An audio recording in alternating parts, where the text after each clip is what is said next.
Sou Fernanda Gasparini, nutricionista formada pela Universidade Paulista, especialista pelas universidades Unesp e USP. Tenho 9 anos de experiência na nutrição de crianças e adultos e para compartilhar um pouco da minha experiência com crianças em processo de reabilitação de anomalias craniofaciais, hoje vamos falar um pouquinho sobre a introdução alimentar. Todas as informações que vamos trazer aqui são baseadas em documentos oficiais publicados pelo Ministério da Saúde, sendo o Guia Alimentar para a população brasileira e o Guia Alimentar para as crianças de 0 a 2 anos. Primeiro vamos falar sobre as fissuras labiopalatinas. A fissura labiopalatina ela é uma condição causada pela ausência parcial ou total do processo nasomaxilar e palato. Ela pode estar associada a uma síndrome ou não. As fissuras labiopalatinas, elas são divididas de acordo com alguns grupos. E esses grupos, eles são divididos de acordo com a extensão que essas fissuras acometem. Essas crianças que possuem essas alterações anatômicas, elas têm uma predisposição no desenvolvimento de infecções de vias aéreas e de orelha média. Sendo assim, é importantíssimo que o posicionamento durante a oferta de qualquer alimento, desde a amamentação, seja observado pelos pais, para que a gente não coloque a criança a essa predisposição no desenvolvimento de infecções recorrentes. A introdução alimentar, ela deve ser iniciada somente no 6º mês de vida, ela não deve ser iniciada de forma precoce. Diversos estudos já mostram essa prática relacionada com a obesidade infantil. É durante o 4º até o 6º mês de vida do bebê, onde ele passa por um processo de maturação do seu sistema digestório e do seu sistema renal. Durante esse período, essas enzimas digestivas elas são maturadas e colocando a criança somente no 6º mês apta a receber qualquer alimento do que não somente o leite materno ou as fórmulas infantis. Ainda durante o 6º mês, as crianças elas já podem apresentar alguns sinais nos mostrando que elas estão aptas a receber a oferta desses alimentos. Quais são esses sinais? Então, se você observar que o seu nenê já consegue sustentar o tronco e a cabeça, às vezes alguns já conseguem sentar sem auxílio nenhum de almofadas, travesseiros. Outro sinal também muito importante é a observação do nenê. Durante as refeições das famílias, ele já começa a observar e ter interesse pelos alimentos, em saber os que os pais estão colocando até a boca. Os objetos também, tudo que eles pegam, eles têm o interesse de levar até a boca. Por isso que a introdução alimentar ela só deve ser iniciada no 6º mês, para despertar a descoberta em colocar estes alimentos até a boca. Algumas crianças, devido à sua prematuridade ou o desenvolvimento de alguma síndrome associada, elas apresentam um retardo dessa adaptação motora e cognitiva. E por isso é muito importante o acompanhamento dessas crianças com profissionais da saúde, pediatra, fisioterapeuta, terapeuta ocupacional, nutricionistas, pois são esses profissionais que vão avaliar se a sua criança está seguindo um desenvolvimento adequado e se está apta a iniciar o processo de introdução alimentar, pois esse processo ele deve ser seguro e confortável para o bebê e para quem vai fazer a oferta desses alimentos. A falta de orientação de alguns pais podem retardar o início da introdução alimentar. Por quê? Algumas crianças elas não passaram ainda, não foram submetidas a tratamento cirúrgico. E essas estruturas ainda orais, elas estão abertas. Então, há um medo muito grande dos pais de engasgar e desses alimentos escapar pelo nariz. E isso impede com que a criança tenha a vivência em relação a essa experiência alimentar no 6º mês, conforme se preconiza o Guia Alimentar. Essa preconização de iniciar a introdução alimentar ela é para crianças que são acometidas pela fissura ou não. Por isso, cabe aos profissionais de saúde orientar essas famílias e trazer segurança durante esse momento que é tão especial. É um momento de muita descoberta, tanto para as crianças como para os pais. Os bebês com fissura, eles têm uma alta capacidade de se adaptar a essas condições anatômicas. Essa adaptação, ela não vem só no momento da introdução alimentar, ela já vem desde o início da amamentação. Então, o posicionamento desde o início da introdução de qualquer alimento, seja o leite materno ou das fórmulas infantis, é muito importante e acalma também durante toda essa oferta. O tratamento desses bebês que possuem a fissura, eles se iniciam desde o nascimento até a fase adulta. Conforme os estudos em fissura labiopalatina, a preconização é que a labioplastia ou a queiloplastia, que é a reconstrução de lábio, ela seja realizada entre o 3º mês e o 6º mês de vida do bebê. E da palatoplastia, que é o céu da boca, ela seja realizada entre o 9º mês de vida até 1 aninho. Mas existem algumas crianças que chegam até esses serviços especializados de forma tardia. Então, no 6º mês, quando se inicia a introdução alimentar, essas crianças ainda têm essas estruturas orais abertas. Claro que depois do processo cirúrgico de reconstrução, há uma melhora e uma diminuição do esforço que o bebê vai fazer durante essa ingestão alimentar. Mas nada impede que nós já iniciamos no 6º mês de vida do bebê o processo da introdução alimentar. Sendo assim, o que o meu bebê deve comer? Há uma vasta variedade de alimentos em todo o nosso país. A oferta dos alimentos saudáveis é muito importante durante o processo de introdução alimentar, pois é nessa fase que os hábitos alimentares são formados. Os alimentos são classificados de acordo com o seu processamento, conforme o Guia Alimentar para a População Brasileira. São 4 grupos: os alimentos in natura, os alimentos minimamente processados, os alimentos processados e os ultraprocessados. A alimentação, a base, deve ser de alimentos in natura e os alimentos minimamente processados. Quais são os alimentos in natura? Os alimentos in natura são aqueles que já estão disponíveis na natureza e prontos para o consumo, como, por exemplo, frutas, legumes e verduras. Ainda devemos preferir o consumo dos alimentos orgânicos, pois eles são livres de agrotóxicos, e também os alimentos agroecológicos. São aqueles produzidos pela agricultura familiar e que estimulam e auxiliam a economia local. Os alimentos minimamente processados são aqueles que precisam passar pela indústria para higiene e corte, sendo os cereais de modo geral e as leguminosas. Ainda, os ingredientes culinários também fazem parte desse grupo alimentar, como, por exemplo, o sal, o óleo, as farinhas integrais e o macarrão. O açúcar, o mel, a rapadura também faz parte dos alimentos minimamente processados, mas eles não são recomendados pelo Guia Alimentar, porque eles podem interferir no paladar das crianças e trazer a recusa e até mesmo a seletividade alimentar. Estudos ainda recentes mostram a relação dessa introdução de açúcar já com obesidade infantil e até mesmo a menor estatura. O sal, ele é recomendado somente após os 12 meses de vida, onde o bebê já vai fazer parte da alimentação de toda a família, mas desde que usado com moderação em pequena quantidade. O óleo, ele é recomendado também pelo guia, desde que usado com moderação, sendo proibido o uso de qualquer fritura durante esse processo da introdução alimentar. Os alimentos processados são aqueles modificados pela indústria, sendo os pães, os queijos, os enlatados, entre outros. Eles não devem ser oferecidos antes dos 2 anos. Os alimentos ultraprocessados são aqueles feitos pela indústria, com adição de diversas substâncias químicas, como, por exemplo, aditivos alimentares, conservantes, aromatizantes, corantes. Estão disponíveis em refrigerante, em embutidos, e eles não devem ser oferecidos também antes dos 2 anos de vida do seu bebê.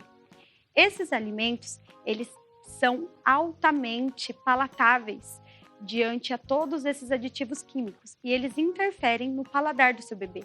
Por isso, não devem ser oferecidos.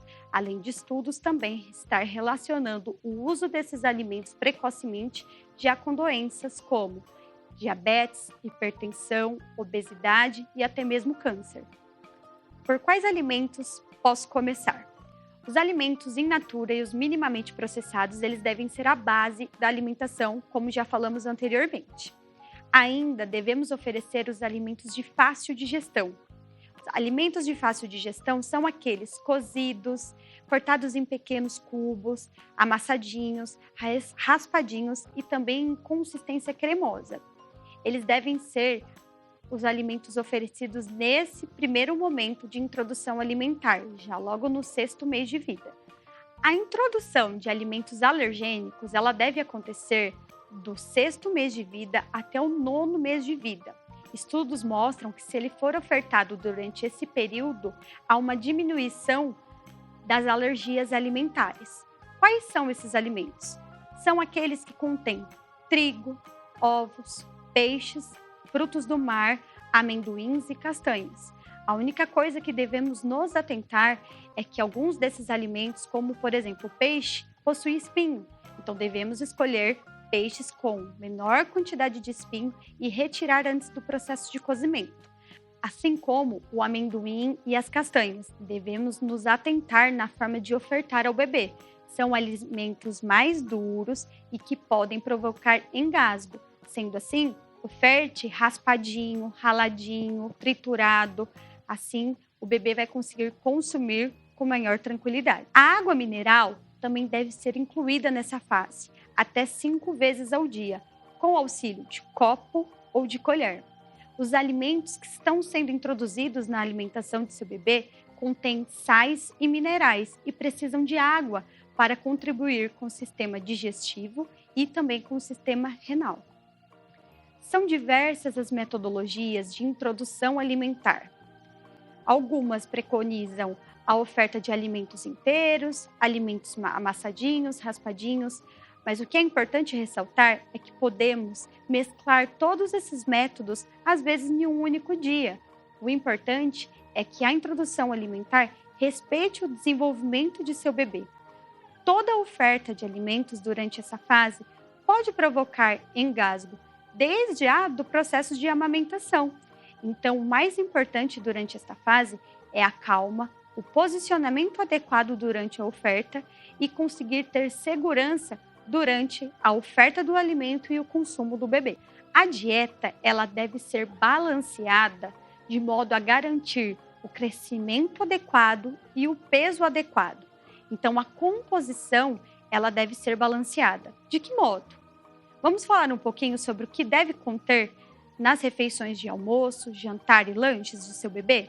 Para almoço e jantar, devemos incluir 4 grupos alimentares, sendo as leguminosas, os cereais, os legumes e as verduras e os alimentos proteicos, sendo aqueles carnes, ovos, peixes.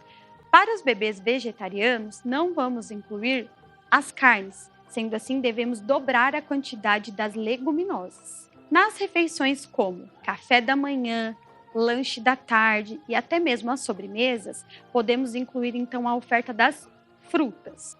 Algumas famílias têm hábito de consumir nessas refeições raízes e tubérculos e não há problema algum a gente ofertar esses alimentos também nesses horários. Quanto à oferta de sucos, eles não devem ser oferecidos para o seu bebê. Prefira estimular o consumo de frutas sólidas, pois o suco ele tem um alto teor de açúcar e uma baixa quantidade de fibra, por isso eles não são indicados nessa fase. Quais consistências então devo ofertar? Do 6º até o 8º mês, as frutas, por exemplo, elas devem ser oferecidas amassadinhas. Por ser um alimento de forma irregular ou arredondada, podemos também oferecer em pétalas, em pequenos pedacinhos, para minimizar o risco de engasgo do bebê. As frutas mais duras, como a maçã, por exemplo, ela pode ser oferecida raspadinha ou até mesmo cozida. Consigo raspar durante a oferta também ou amassar com um garfo. A manga também é uma outra opção. Um alimento macio, podemos cortar em bastão, aonde a criança já consegue pegar desta forma e aí não há risco de engasgo, ou também oferecer picadinha em pequenos pedacinhos. A batata doce também é uma raiz que pode ser ofertada durante esse período. Ela pode ser cortada também em bastão ou em pedaços maiores. Durante esse período, podemos oferecer ela amassadinha também, como uma forma para esta fase da criança. As leguminosas, elas devem ser cozidas e ofertada de maneira amassadinha. Podemos colocar bastante caldinho aqui para umidificar bem a consistência deste prato. Os legumes e as verduras, eles podem ser oferecidos bem cozidos e também amassadinhos ou picados, aqui como por exemplo o espinafre e a abóbora. As carnes e ovos, eles também devem ser oferecidos bem cozidos, picadinhos e amassados, ou até mesmo desfiados. Já os cereais, eles são ofertados bem cozidos, como aqui, por exemplo, o arroz, e amassadinhos com um garfo. Então, podemos observar aqui um exemplo de prato para almoço ou jantar. Aqui já contém um alimento de cada grupo alimentar. Importante lembrar que durante esta fase, as crianças com fissura, elas são submetidas ao processo de queiloplastia, que é a cirurgia para a correção dos lábios. Então, devemos tomar mais cuidado com a consistência dos alimentos. As equipes especializadas recomendam a utilização de alimentos durante esta fase mais cremosos, para não interferir no processo de cicatrização da queiloplastia. Tome cuidado também com a oferta de alimentos mais quentes e mais ácidos. Podem provocar dor no bebê durante esta fase.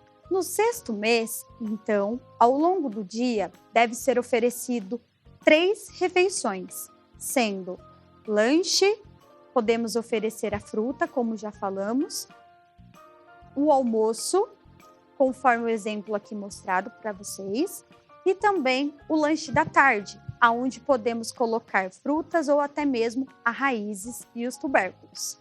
Ou também podemos iniciar com almoço, jantar e um lanche.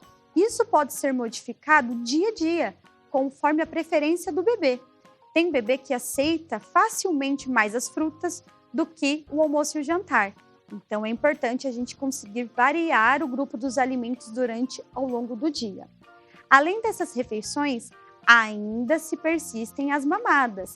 Então, neste momento, ofereça 3 refeições além das 4 mamadas. A quantidade tolerada pelo bebê durante esta fase é de 2 a 3 colheres de sopa e não mais do que isso.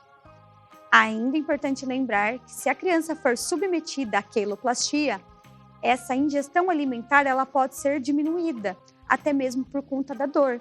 Então não se preocupe se o seu bebê nesta fase não aceitar todo o alimento oferecido, pois ele ainda está sendo amamentado. Importante lembrar que mesmo com a queiloplastia, que é a reconstrução dos lábios, não é recomendado bater todos esses alimentos no liquidificador. Eles devem ser oferecidos separadamente e por cor. Do 7º ao 8º mês, é importante o bebê já estar aceitando as 3 refeições. A consistência se persiste a mesma e a quantidade também. Somente no 8º mês que aumentamos a quantidade a ser ofertada. A criança já consegue tolerar de 3 a 4 colheres de sopa. Nesta fase também do 8º mês, a criança já consegue ter um movimento de pinça. Então, ela já consegue pegar melhor pequenos pedaços dos alimentos. Assim, vamos conseguir evoluir a consistência alimentar na próxima fase. Do 9º até o 11º mês, já conseguimos evoluir a consistência alimentar. Como já colocamos anteriormente um exemplo de prato, aqui seguem os mesmos alimentos com progressão de sua consistência. Então, observamos aqui que os vegetais, eles ainda estão bem cozidos, mas já em pedaços maiores. Os ovos, eles estão cozidos e também em pedaços maiores. Os grãos, os feijões, eles estão bem cozidos, mas já não necessariamente precisamos amassar com o garfo. O arroz, ele também já está em sua consistência de grão, não precisamos amassar com o garfo. E a abóbora também já está em pedaços maiores, não havendo a necessidade mais nessa fase de se amassar tudo com o garfo. As frutas, a manga, devido então ao movimento de pinça, o bebê já consegue pegar esse pedaço de maneira mais fácil e levando até a boca, assim como as raízes. Mais uma vez, a batata doce também ela já pode ser consumida somente em pedaços maiores, não havendo a necessidade de se amassar esses alimentos. Lembrando que nesta fase, os bebês que são submetidos à palatoplastia, que é a reconstrução do céu da boca, eles vão precisar ter acesso a alimentos mais cremosos durante essa fase, também para não interferir no processo de cicatrização. Então, se já houver programação cirúrgica durante esse período, espere para progredir a consistência alimentar, pois o seu bebê pode, às vezes, associar essa progressão com a dor deste momento. E não vai ser um sucesso, como se a gente aguardar o período de orientação específica pela equipe cirúrgica. Em relação à quantidade, seu bebê nesta fase já consegue aceitar de 4 a 5 colheres. Então, além da progressão da consistência, conseguimos também aumentar a quantidade do alimento ofertado. Sendo assim, o número de mamadas ele é reduzido para 3 mamadas, além do número de refeições, são 4 refeições ao longo do dia. Serão elas café da manhã, almoço, lanche da tarde e jantar, além das 3 mamadas que serão intercaladas ao longo do dia. Importante lembrar que mesmo com as quantidades que são recomendadas pelo guia, precisamos respeitar os sinais de saciedade do bebê. Dos 12 meses até os 24 meses, o bebê já segue a mesma consistência alimentar de toda a família. Já podemos oferecer os alimentos em pedaços maiores, como aqui, por exemplo, do arroz, do grupo dos cereais, ele já tem a consistência do alimento ofertado para toda a família. O feijão, também já com pedaços e os grãos já estão mais rígidos aqui. Os vegetais, eles já têm o seu tamanho comum, como ofertado para toda a família. O ovo, cozido da mesma forma, mas em tamanhos maiores. E a abóbora também, em pedaços maiores e cozidos. A oferta das frutas também já pode ser através dos alimentos inteiros. Não precisamos mais cortar ou fazer algum outro processo de corte para a oferta desses alimentos. Importante usar a criatividade durante todo esse processo, com receitas, apresentação de uma forma diferente dos alimentos, para que haja estímulo da oferta de alimentos saudáveis e para que o seu bebê consiga aceitar todos os alimentos que forem oferecidos. A composição da dieta nesta fase já são de 5 refeições: café da manhã, a colação sendo um lanche, o almoço, lanche da tarde e o jantar, além das 3 mamadas. Essa composição ela deve se persistir até os 2 anos de vida do seu bebê. Vimos que o processo de introdução alimentar requer calma, criatividade e paciência de todos ao seu redor. As crianças que são acometidas pela fissura lábio-palatina passam pelas mesmas dificuldades durante essa descoberta do que as crianças que não são acometidas pela fissura. Então, o importante é ter paciência e criatividade durante todo esse processo. Me coloco à disposição para esclarecimento de qualquer dúvida aí que tenha surgido pelo canal de Instagram. O meu arroba é nutricionista Fernanda Gasparini e peço também que se inscrevam no canal do SESC e também curtam a página no Instagram. Obrigada a todos!